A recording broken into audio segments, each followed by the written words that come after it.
రాష్ట్రంలోని 600 ప్రభుత్వ పాఠశాలలో విద్యార్థులకు కావాల్సిన అన్ని సౌకర్యాలు కల్పిస్తున్నామన్నారు హైదరాబాద్ జేఎన్టీయూ పూర్వ విద్యార్థులు. గత ప్రభుత్వం విద్యా సంస్థలో సేవా కార్యక్రమాలు చేస్తే ఆంక్షలు పెట్టిందని, ప్రస్తుతం అలాంటివేవి ఇప్పటి కాంగ్రెస్ ప్రభుత్వం హయాంలో లేవన్నారు. హరిత ఫౌండేషన్ పేరుతో ప్రభుత్వ పాఠశాలల్లో అన్ని రకాల సౌకర్యాలు కల్పిస్తామంటున్న జేఎన్టీయూ పూర్వ విద్యార్థులతో విజయ్ ఫేస్ టు ఫేస్. సమాజంలో పాఠశాలల అభివృద్ధికి మేము సైతం అంటూ ముందుకు వస్తున్నారు జేఎన్టీయూ పూర్వ విద్యార్థులు.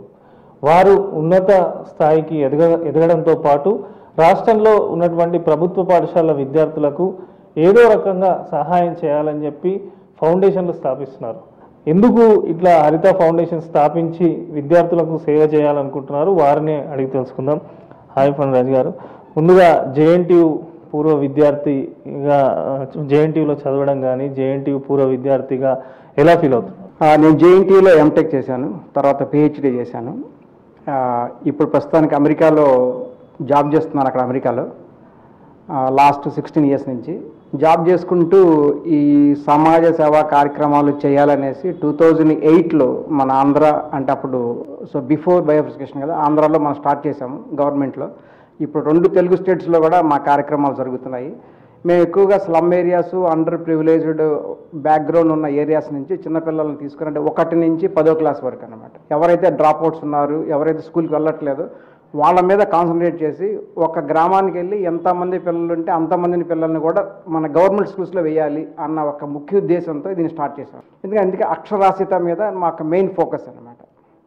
అలా ఆ విధంగా ఫస్ట్ 2002లో నేను స్టార్ట్ చేశాను నాకు ఈ కార్యక్రమాలు. అవి ఇంకా అందరూ పేరేంటి అని చెప్పి అడుగుతుంటే దాని 2008లో హరిత ఫౌండేషన్ అనే ఒక పేరు పెట్టి లోకమంతా పచ్చగా ఉండాలి అనే ఒక కాన్సెప్ట్తో హరిత ఫౌండేషన్ అని స్థాపించి గవర్నమెంట్లో రిజిస్టర్ చేయడం జరిగిందండి. దాని తర్వాత ఫస్ట్ 10 మంది పిల్లలతో స్టార్ట్ చేశాము. ఈ రోజున దగ్గర ఒక 6000 మంది కూడా మేము సపోర్ట్ చేయగలిగాము 2 తెలుగు స్టేట్స్లో.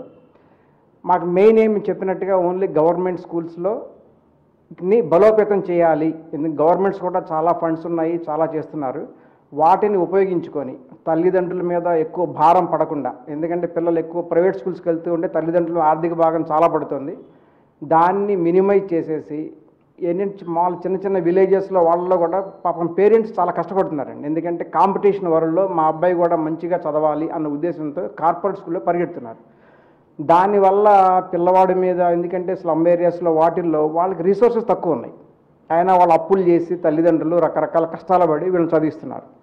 దాన్ని మనకున్న ఇన్ఫ్రాస్ట్రక్చర్ని ఉపయోగించుకొని, గవర్నమెంట్ ఇచ్చిన ఇన్ఫ్రాస్ట్రక్చర్ని ఉపయోగించుకొని దాన్ని మా పిల్లల్ని టువర్డ్స్ గవర్నమెంట్ స్కూల్స్కి వచ్చేటట్టుగా మేము ప్రయత్నం చేస్తున్నాం. ఇందులో భాగంగా ఫస్ట్ మేము ఏం చేసామంటే ఫ్రీ ఎడ్యుకేషన్ ఎట్లా మన గవర్నమెంట్ ఇస్తుంది. అందుకని మేము స్టేషనరీ ఐటమ్స్ ప్రతి పిల్లవాడు స్కూల్కి వెళ్ళాలంటే వాటి సంవత్సరానికి సరిపడా ఏ ఐటమ్స్ కావాలి, పుస్తకము, పెన్ను, పుస్తకాలు, బ్యాక్ ప్యాక్, కొంతమందికి షూస్, చెప్పులు అండ్ డ్రెస్సెస్ కొంతమందికి, ఇవన్నీ మేము ఇస్తూ వచ్చామండి. దీనికి తోడు ఇంకా సైన్స్ అండ్ టెక్నాలజీ, ఎందుకంటే ఎప్పుడైనా మా యొక్క మేధావులను తీసుకుని వెళ్ళి వాళ్ళకి క్లాసెస్ ఇప్పిస్తున్నప్పుడు చాలామంది పిల్లల్లో తృష్ణ చాలా ఉంది, ఇంకా ఏదో తెలుసుకోవాలి, ఇంకా ఏదో చేయాలి అనేసి. అది మాకు అర్థమైంది. ఒకసారి నేను అబ్దుల్ కలాం ఒక పుస్తకం చదివినప్పుడు నాకు బాగా ఆకట్టుకుంది ఒకటి. అదేంటంటే మనం ఒకసారి చెప్పే బదులు వాళ్ళు ఒకసారి చదివితే బాగా జ్ఞాపకం ఉంటుంది.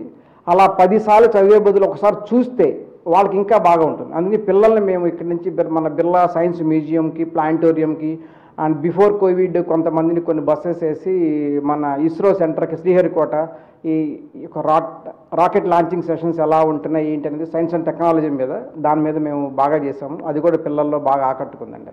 చాలా వరకు కూడా కొంతమంది ఆర్గనైజర్లు ఇట్లా సంస్థలు పెడుతున్నారు, తర్వాత పొలిటికల్గా వారి సంస్థ మారిపోతున్నటువంటి పరిస్థితి. అంటే మీరు సంస్థ పెట్టడానికి అట్లాంటి రీజన్స్ ఏమైనా ఉన్నాయా, లేకపోతే స్వచ్ఛందంగానే పిల్లలకు సేవ చేయాలని చెప్పి ఆర్గనైజేషన్ పెట్టడం జరిగింది? ఇది కంప్లీట్గా సేవ చేయాలనే ఉద్దేశంతో. ఎందుకంటే నేను చదువుకున్నంత విలేజెస్లో అనమాట. సో విలేజ్ వాతావరణం ఎలా ఉంటుంది, పిల్లలు ఎలా చదువుతారో, స్కూల్కి ఎలా వస్తారు, ఎంతమంది వస్తారు నాకు చాలా అవగాహన ఉంది. ఎందుకంటే మా నాన్నగారు స్కూల్ టీచర్గా ఉండేవాడు జిల్లా పరిషత్. సో మొత్తం ఆ డిస్ట్రిక్ట్ అని తిరుగుతుండేవాళ్ళం ట్రాన్స్ఫర్లు అవుతూ ఉంటే. సో రకరకాల విలేజెస్లో పిల్లలు ఎలా ఉంటారు, చాలామంది సగం మంది పిల్లలు అంటే ఇప్పుడు అర్బనైజేషన్ వచ్చిన తర్వాత కొంచెం పెరిగింది. ఇది చదువుకునే శాతము. కానీ ఇంకా స్టిల్ మన ఇప్పుడు తండాలు ఉన్నాయి, ఇంకా దూర ప్రాంతాల్లో ఇంకా పిల్లలు చదువుకోవడానికి రావట్లేదు, ఇంకా వాళ్ళు ఇంకా డైలీ పనిలోకి వెళ్తున్నారు. సో వాళ్ళని బలోపేతం చేద్దాము అంటే మన తెలుగు రాష్ట్రాల్లో అక్షరాస్యత పెంచాలి ఒకటే అండి. ఇక్కడ ఇందులో ఇదంటే కంప్లీట్గా సమ్ నాన్ పొలిటికల్, మేము ఇప్పుడు దాకా పొలిటికల్ సపోర్ట్ ఏం తీసుకోలేదు. మేము మా ఫ్రెండ్స్ అంటే అందరూ కూడా ఇట్లా సమ్ నాలాగనే రకరకాల జాబ్ బిజినెస్ చేసేవాళ్ళు, ఎవడు పెయిడ్ వర్కర్స్ లేరండి. ఇక్కడ ఏంటంటే ఎవరైతే మనకి 10 రూపాయలు డొనేషన్ వస్తుందో ఆ 10 రూపాయలు కూడా పిల్లవాడికి వెళ్ళడానికి మేము ప్రయత్నిస్తుంటాము. ఒక్కసారి కూడా ఎవరికి కాఫీ టిఫిన్లు కానీ లేకపోతే ట్రాన్స్పోర్ట్ కానీ హరిత ఫౌండేషన్ నుంచి ఇవ్వండి. Volunteer is a volunteer, they will come and work for the needy irrespective of age. చిన్న పిల్లవాడికి ఏం చేయాలి, యూత్ వాళ్ళు ఏం చేయాలి, జాబ్ చేసిన వాళ్ళు ఏం చేయాలి, వృద్ధులు ఏం చేయాలి అనేది మాకు ఒక గైడ్లైన్స్ పెట్టాలన్నమాట. అదేంటంటే చిన్నప్పటి నుంచే వాళ్ళకి ఒక కరికులంలో పెట్టాలి. వాళ్ళ యొక్క విద్యా సంవత్సరంలో అదొక సబ్జెక్ట్ ఉండాలి ఎల్కేజీ నుంచి. ఉంటేనే మనం ప్రత్యేకంగా వాళ్ళకి మనం చెప్పాల్సిన అవసరం లేదు. అట్లీస్ట్ నేను చెప్పినట్టు అట్లీస్ట్ ఒక 1 or 2 జనరేషన్స్లో మనం ఇదంతా కూడా బ్రహ్మాండంగా ఉంటుంది ఆ విలేజెస్ అంతా కూడా. సో దయచేసి మీరు మా యొక్క వెబ్సైట్ చూడండి, మాతో సహకరించండి, మనం కలిసి పనిచేద్దాము. ఎవరైతే ఫండ్స్ ఇవ్వదలుచుకున్నారో మా యొక్క వెబ్సైట్లో అన్ని బ్యాంక్ డీటెయిల్స్ ఉన్నాయి, డైరెక్ట్గా దానికే చేయండి.